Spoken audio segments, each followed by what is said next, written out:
Ah, a mother's love, your kisses are good kisses. May there be no empty kiss that casts me out of life.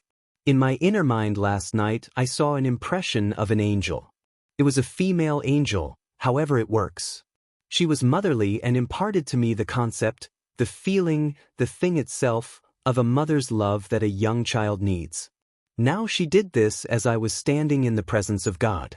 I am surprised that I apparently needed this, and surprised that God, who restores my soul and my mind, would deem this as a strategy. Apparently a healthy psychology needs this feeling, I say feeling, because the perfect nurture from the mother of a child is at length stored as a single idea, something like a feeling, the feeling of the concept. In time the adult, vested so on this platform or container, is able from that point in the deep mind, because we keep it forever, to animate him or herself in painlessness in their journey in life.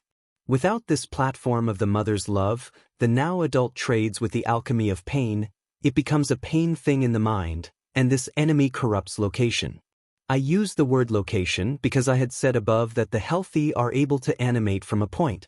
Both the affirmation and love of the father and the nurture and love of the mother form locations, at least locations that anchor the being, from which we animate and in which we remain in the sense of self.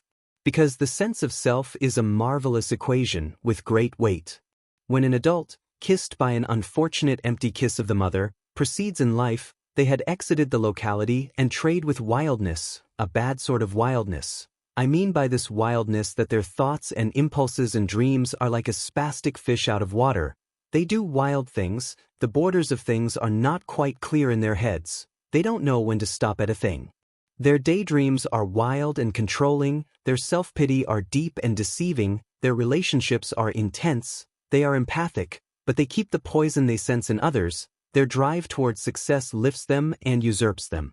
At any event I saw another angel in my inner mind. He presented as though he wanted to give me a sort of single advice that captures the whole thing of my journey, and then strangely he said, the whole thing in your walk in life is to eat a diet meal. What does he mean, a diet meal? For the moment I think it means one should never indulge too much in anything, food, thoughts, emotion, never to give oneself over to these things, over to money, over to fear, over to comfort. Treat all things delicately, and with honor taste them as though they are diet meals.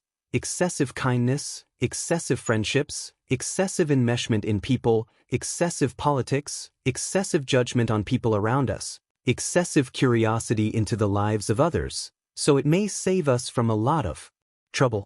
Being conscious of being on a diet in the vast world makes us separate to a point from dark things in dark worlds that reach for us.